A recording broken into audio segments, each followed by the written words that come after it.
اللہ تعالیٰ نے حضرت داؤد علیہ السلام سے فرمایا کہ تم میرے لیے زمین میں ایک گھر بناؤ۔ حضرت داؤد علیہ السلام نے بیت المقدس کی تعمیر سے قبل، جس کا ان کو حکم ہوا تھا، اپنے لیے مکان بنایا۔ اللہ تعالیٰ کی جانب سے وحی آئی کہ اے داؤد، تم نے میرے گھر سے پہلے اپنا مکان بنا لیا۔ عرض کیا، اے رب، آپ نے جس کا فیصلہ کیا اس میں یہی فرمایا کہ جو مالک ہو وہ اپنے لیے مخصوص کرے۔ پھر ان کو مسجد بنانے کا حکم ملا۔ چنانچہ حضرت داؤد علیہ السلام نے مسجد کی تعمیر شروع کر دی، مگر اس کی چار دیواری بنا رہے تھے کہ وہ ثلث دیوار گر گئی۔ حضرت داؤد علیہ السلام نے اللہ تعالیٰ سے اس کی شکایت کی۔ اللہ تعالیٰ نے وحی فرمائی کہ یہ مسجد تمہارے ہاتھوں سے تمام اور مکمل نہیں ہوگی۔ عرض کیا کہ اے رب، یہ کس وجہ سے؟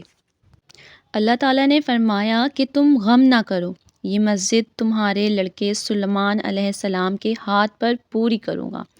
پس جب داؤد علیہ السلام رحلت فرما گئے تو حضرت سلیمان علیہ السلام نے اس کی تعمیر شروع کر دی۔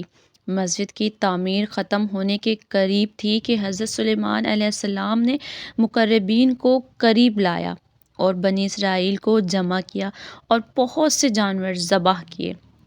اللہ تعالیٰ نے فرمایا، اے سلیمان علیہ السلام، تم نے میرے گھر کی تعمیر کے متعلق اپنی خوشی کا اظہار کیا ہے، تم مجھ سے طلب کرو، یعنی مانگو، کیا مانگتے ہو؟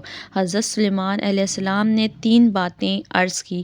پہلی دعا، مجھے فیصلے کی عقل و فہم دے کہ میرا ہر ایک فیصلہ تیرے فیصلے کے موافق ہو۔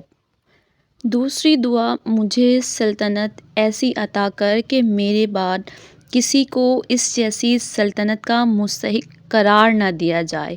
تیسری دعا، دشمن اس مسجد میں آئے اور اس کا مقصد یہاں نماز پڑھنے کے علاوہ اور کچھ نہ ہو تو اس کو گناہوں سے ایسا پاک کر دے جیسا کہ وہ اپنی ماں کے پیٹ سے پیدا ہوا ہو۔